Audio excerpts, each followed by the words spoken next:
Welcome to Adelaide City Talks, the podcast where we discuss local news updates and politics from the City of Adelaide. I'm Councillor Henry Davis and I am joined by my co-host, Nobody, because Mary's not here. She's actually gone on vacation. Hopefully she'll be back for our next episode.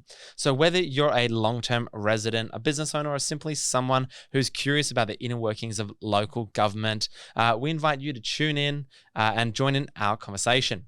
The goal is to keep you informed and engaged on the matters that matter most to the City of Adelaide. So tonight, let's kick it off with something that matters to a lot of people, apparently.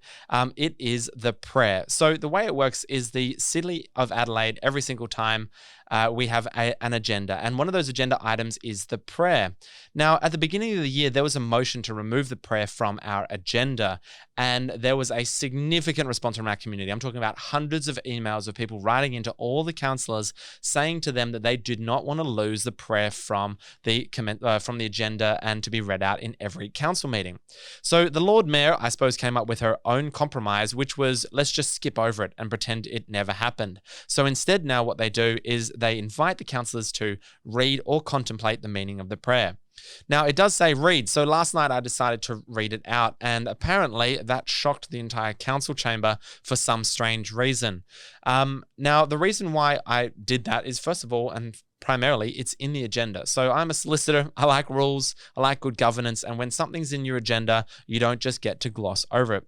I'm not a particularly religious person. I do believe in something, I suppose, bigger than myself. However, I suppose the God of the Bible, or in different iterations, is not necessarily something I believe with or believe in 100%. However, I do think that there is a place for a prayer of some sort within the City of Adelaide. Now, I'm going to read out the actual prayer to you. It says, Almighty God, we ask for your blessing upon the works of the City of Adelaide.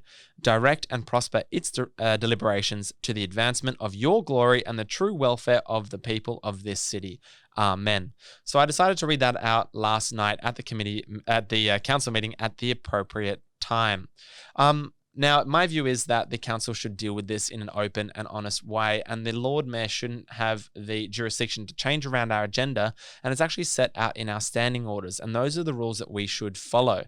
Now, if there are councillors who would like to remove the prayer or perhaps an acknowledgement to our veterans, as was previously proposed, then I would invite them to do so. But otherwise, I don't think we should be abandoning that without the ability for our community to have a view on it. We do normally also give an acknowledgement to Colonel Light, and we have a memorial silence, as I mentioned, for those who gave their lives in defence of our country, and we also have a Ghana acknowledgement to country.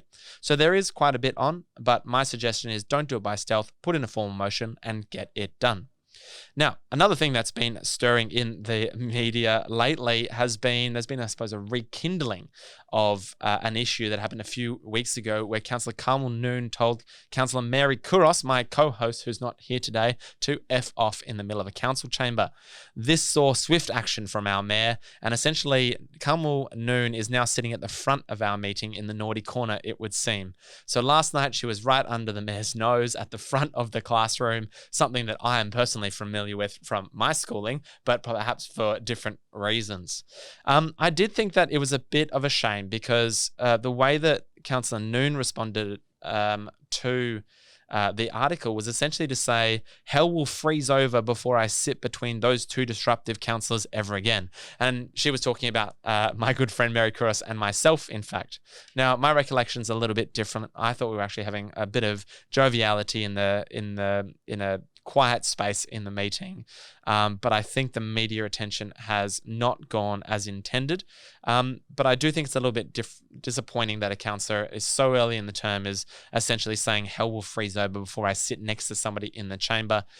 Look, I really like Councillor Noon. I think she's a pretty good advocate for Central Ward. There's some things obviously we disagree on, and I'm in the minority faction of council, and I would suggest that she's in that majority council, but there's no reason for us to be at odds or bickering from time to time. So hopefully we can reconcile and get back on with doing the business of council. Now, there was also a significant article as well, and talking about the budgets the council are putting out, and councils across South Australia are looking for an extra $130 million, which is obviously a significant amount. Someone's actually gone to the painstaking efforts of calculating what that figure would be, probably someone in the advertiser of all 69 councils, and looked at how much will be increasing the rates by. But in the City of Adelaide, if you're a resident, your council rates are going to be going up by 10%, which is probably one of the highest in the land or highest in South Australia. And last night, well, on Tuesday night, we had a public consultation, as we're required to do, where we invited in members of the public to give us deputations. And I can tell you, they're not very happy. Particularly not very happy about this was the sporting club, which is currently residing in Park 21 West. This club is absolutely in shocking condition. There are holes in the wall. You can basically put your arm through it. The entire roof has collapsed. The carpets are absolutely disgusting. And there was a proposal put forward in the last council to re-establish this community sporting infrastructure. Now, this is core business of council. I know you say it's roads, rates and rubbish, but actually sporting facilities and oval maintenance and our parklands, it's something that's well within the council purview. So there was a recommendation from the staff to put in a budget line item that would see this project delivered, a very, very important infrastructure project. And as their president said, they have actually over 30,000 visitors a year, or 30,000 people who use those club rooms every single year. There's also a local netball group, AFL, rugby, and a range of other sports like flying disc included in that facility.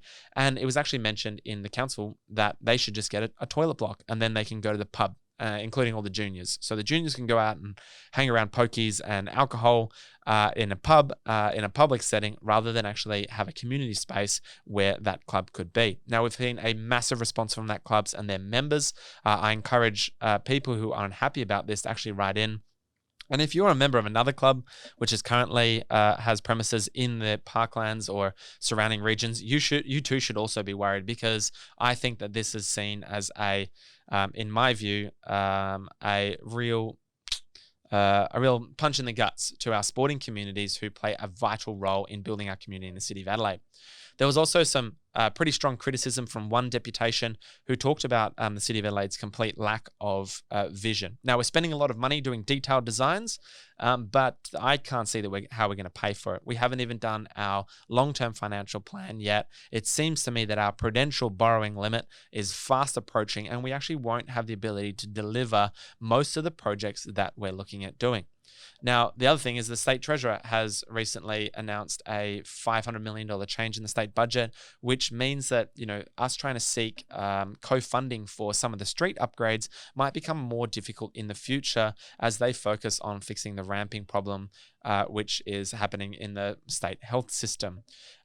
So I think that this funding will be few and far between, and I really am concerned about whether it will be able to, will be actually able to advance some of these projects. Now, further to that, let me go through the agenda. Bartels Road. So the Harvest Rock Festival is a massive festival that happens. It's not necessarily my crowd, but I would love to go along this year, which happens on Bartel Road. And they're originally proposing an 11-day shutdown. The administration have worked very well with the Harvest Rock organisers, and they've cut that down to about 7-day road closure, and there's only 2 weekend days. So what that means then is that the event will go ahead. The council is going to approve it. However, Councillor Snape wanted to put in an extra line to send a message to the organisers that we would never, ever do this again. Man, am I sick of trying to incur the wrath of the Premier at every single Adelaide City Council meeting. Now, last year, they refused the Harvest Rock Festival, and the Premier stepped in, declared a major event, and we lost control of this event from a city council perspective. What I think we should be doing is taking a more strategic approach and not trying to essentially shirt front the Premier on these types of things where he can simply come in and declare this a major event.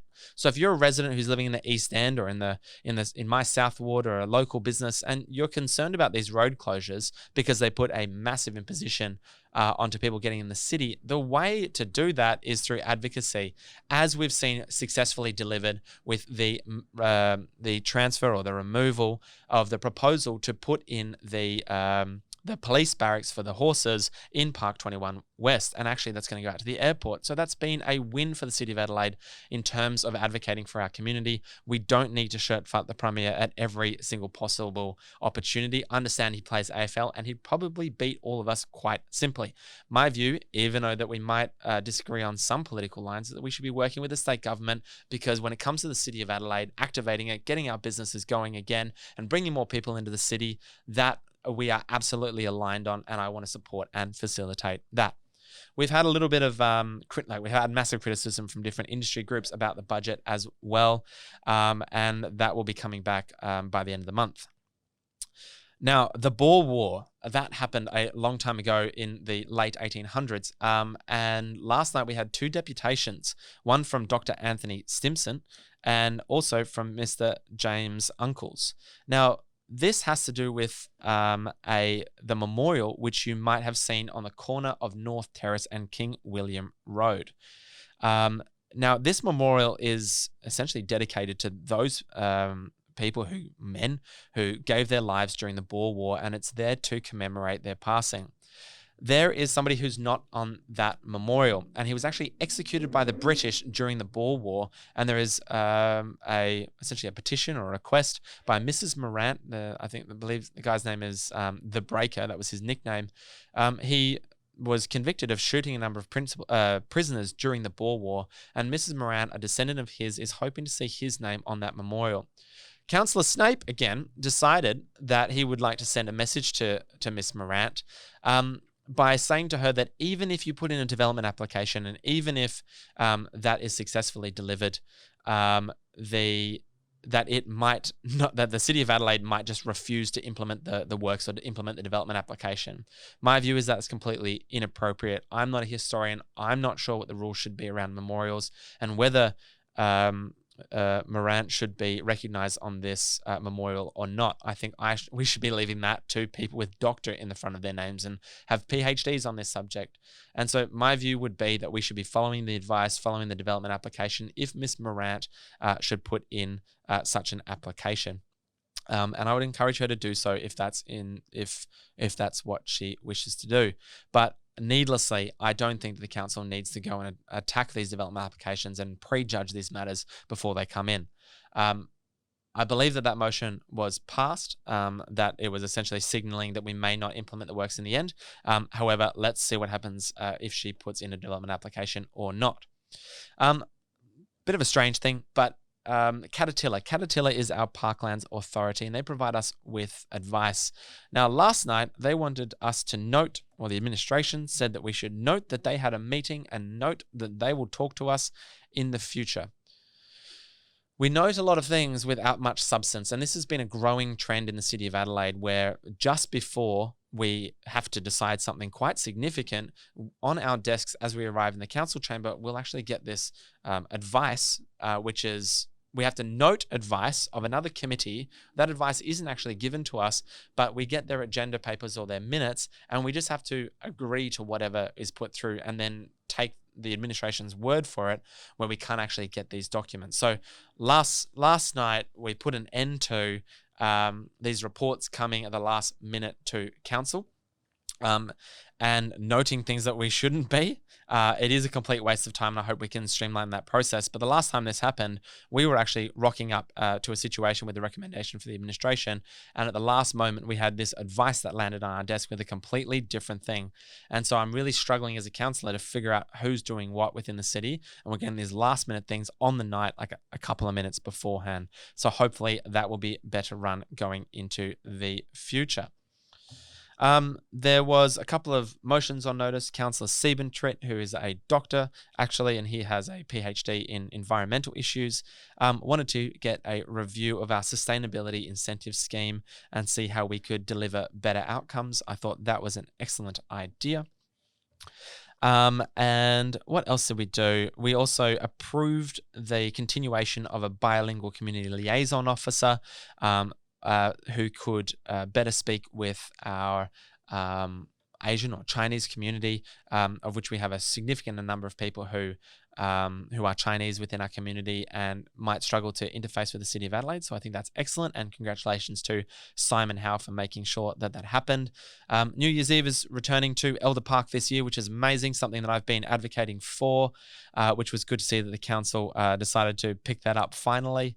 And that's essentially it, really, I would suggest for this council meeting. Look, the next podcast will be a pretty intense one. We'll be talking about the budget and the outcomes. Councillor Couros and I will be discussing any alternatives that we might have. But again, it remains a pretty fiery council with a lot going on. There's some pretty big money going around, and all in all, I remain pretty disappointed with the budget process to date.